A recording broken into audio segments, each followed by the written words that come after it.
There's a silence no one talks about. Not the silence of sleep, not the silence of meditation, the one that comes after the last breath, that space between heartbeats, when the body is still but you are not. Most people think death is the end, a closing, a final goodbye. But ancient forbidden texts tell a different story. They say death is a door, not locked, not final, just forgotten.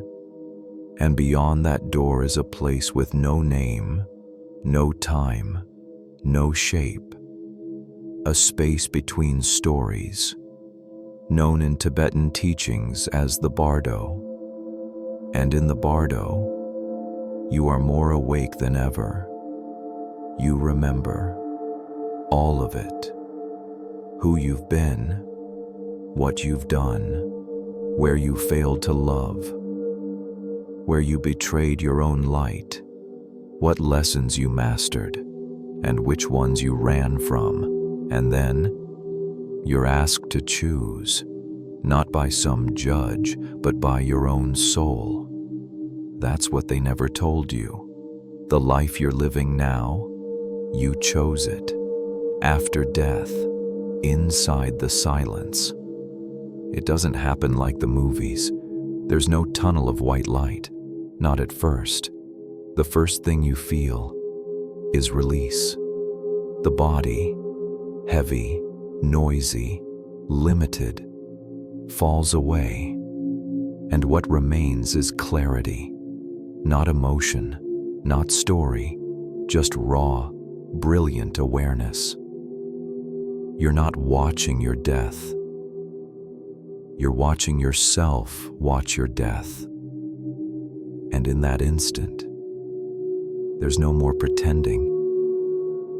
You can't lie to yourself. You can't hide behind ego or identity. There's no person to protect. You simply are. And the soul, it remembers what the mind forgot. It remembers every lifetime, every agreement, every lesson you signed up for before you entered the body. And depending on how much light you carried, how conscious you became during your life, the crossing feels different. If you lived aligned with your soul, you feel light, expansive, free. If you lived in deep resistance, you feel weight, tension, pull, because the energy you leave with becomes your compass in the Bardo. You can't fake your frequency, and once you're there, in that formless, timeless field between incarnations, you face the one being who knows every detail of your journey. You, not your name, not your face, but your eternal essence. And in that space, you're not being judged, you're being shown. Shown where you forgot, where you dimmed, where you woke up, and most importantly, where you want to go next. The Bardo is not a place, it's a state, a field of pure consciousness where nothing is hidden and everything is felt. There is no time, no body, no distraction, only presence, and the echoes of all that you've been. Here, the soul does not speak in words. It speaks in frequency. You feel your choices as energy. You see your life as vibration. You understand your pain, not as failure, but as unfinished lessons. And this is where something sacred happens. The soul reviews the life it just lived, not in judgment, not in shame, but in truth. You see how your fear shaped others. You feel the ripple effects of your kindness. You remember the contracts you made before birth, and whether or not you honored them. Some call this a life review, but it's more than memory. It's integration. And depending on how awake you were, how open your heart remained, how conscious your choices became, the Bardo becomes either a launch pad for the next chapter, or a loop that pulls you back into unresolved karma, because the soul cannot move forward until it fully understands what came before. And some souls, they linger, not because they're being punished, but because they are unfinished. They resist the next incarnation, or cling to the one they just left, or spiral in confusion, not realizing they've already died. This is why some traditions perform rituals after death, not for the dead to rest, but for the soul to remember. The Bardo is the echo chamber of your last life, until your soul is ready to choose the next. From the outside, it doesn't make sense. Why would a soul choose to suffer? Why would anyone willingly return to pain, limitation, loss, or grief? But in the Bardo, with full awareness, the soul sees life differently. It doesn't see success or failure. It sees growth. It doesn't seek comfort. It seeks expansion. And the fastest path to expansion, contrast. The soul asks, where did I stop myself before? What fear still runs deep in me? What truth am I still afraid to live? Then it chooses a life that will press on those exact wounds, not to punish, but to awaken. This is why some souls come back into poverty, illness, abandonment, oppression, not because they deserve it, but because it activates something dormant. It forces presence. It accelerates compassion. It dissolves the illusions of ego. Each challenge is a mirror. Each wound is a door. And some of the brightest souls, the most ancient, the most evolved, volunteer for the darkest missions. They agree to forget deeper so they can remember louder. They come to break ancestral patterns, to interrupt cycles, to be the first in generations to say, "This ends with me." So the next time you wonder why your life has been so hard, consider this. Your soul may be one of the few strong enough to carry light through that level of darkness, not because you are being punished, but because you are being forged. And what's being forged is not your survival, but your remembering. Before the soul returns to a new body, there's one final threshold it must cross: the veil of forgetting. You see, in the Bardo, you remember everything. You are fully awake, fully aware.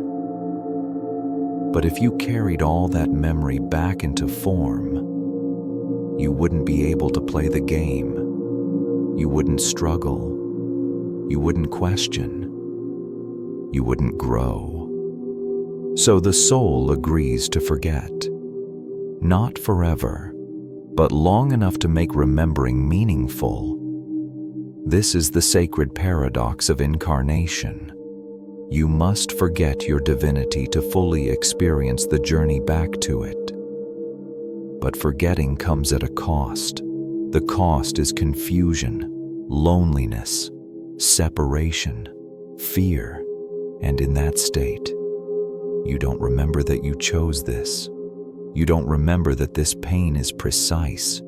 You don't remember the plan you helped design. That's why the veil is so powerful and so dangerous, because when the forgetting is deep enough, you start to believe the illusion. You think you are the pain, the name, the wound, the story. You think life is happening to you, not through you. And that's when you get stuck, when you resist, when you run from the very lessons you came to master. But here's the key. Even within the veil, your soul leaves clues, dreams, déjà vu, synchronicities, moments of piercing silence where truth cuts through the noise. And when you follow those breadcrumbs, when you trust the feeling without logic, That's when the remembering begins, not all at once, but piece by piece, layer by layer. And suddenly, this life, with all its pain, starts to feel familiar, like something you chose, because it is. You've chosen your path, your lessons, your soul family, your challenges, your gifts. You've walked through the Bardo, stood in the light of your own memory, and now you return. But you don't fall, you descend. You move from the formless into the formed, from soul into skin, from infinite into fragile. And that descent begins in the womb, not just biology, but a portal, a passage between realms where soul and matter begin to merge. In those early stages, the soul hovers near, not fully in the body, not yet, but slowly, delicately. It sinks in, and that's when the veil begins to lower, bit by bit, memory by memory. By the time the child takes its first breath, the forgetting is nearly complete. But not always. Some children come in with the veil thinner. They remember. They speak of other lives. They describe places they've never been. They carry knowledge their parents didn't teach them. These are not accidents. They're leakages in the code. Sometimes a soul is too bright to fully dim. Sometimes the lesson requires partial memory. Sometimes the child's mission is so specific, the veil cannot close all the way. And for those who remember, the world becomes a strange contradiction. They know they've been here before, but no one around them believes it. They feel old in a body that is still new. They carry grief for places they've never seen. But whether you remember or not, the code was always inside you. And when you're ready, life begins to trigger it, not through comfort, but through questions, through breakdowns, through a sudden sense that there's more to this than I've been told. And that whisper, that ache, that's the signal. The remembering has begun. Not every soul returns forever.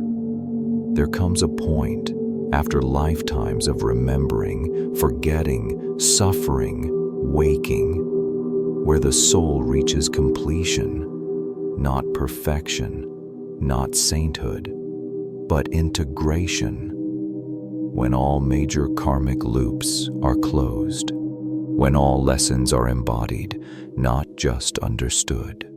When forgiveness has replaced bitterness and presence has replaced fear. And in that moment, when the soul once again enters the Bardo, something feels different.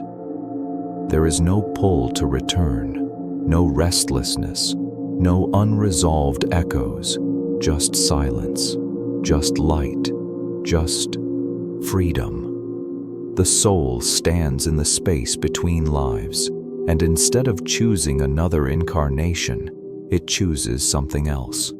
Service, guidance, or simply oneness. Some souls become teachers in the unseen, whispers in dreams, the voice that pulls you out of the void, the unseen hand that helps you stand again after collapse. Others dissolve back into source, not as an escape, but as completion. They are not lost. They are everywhere. They don't need a body anymore because their frequency is already woven into the fabric of the universe. And if you're reading this, watching this, feeling this, your soul may be getting close to breakthrough, close to closure, close to choosing freedom, not because you're done with life, but because you're done with forgetting. The signs are subtle. You feel like this world is not your true home. You've detached from the need to prove or chase. You remember without effort. You forgive without condition. You love without grasping. And in that space, you stop asking, what happens when I die? And start asking, how deeply can I live while I'm still here? There is no moment more honest than the one between lifetimes.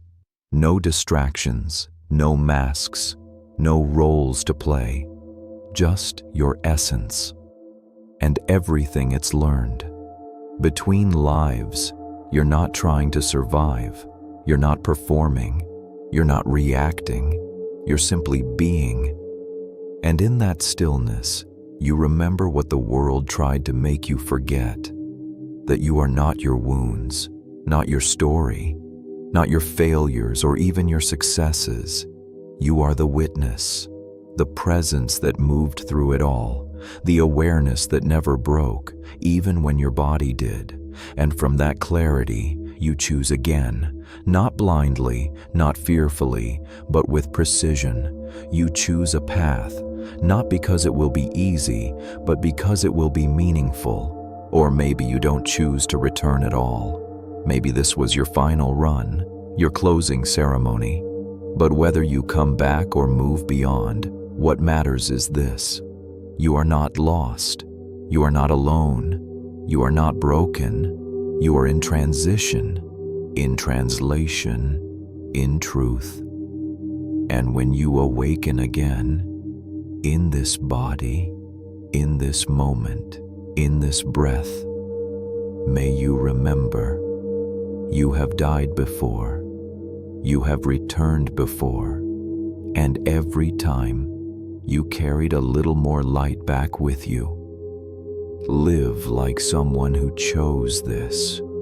Speak like someone who remembers the silence. Move like someone who's been through the veil and brought back truth.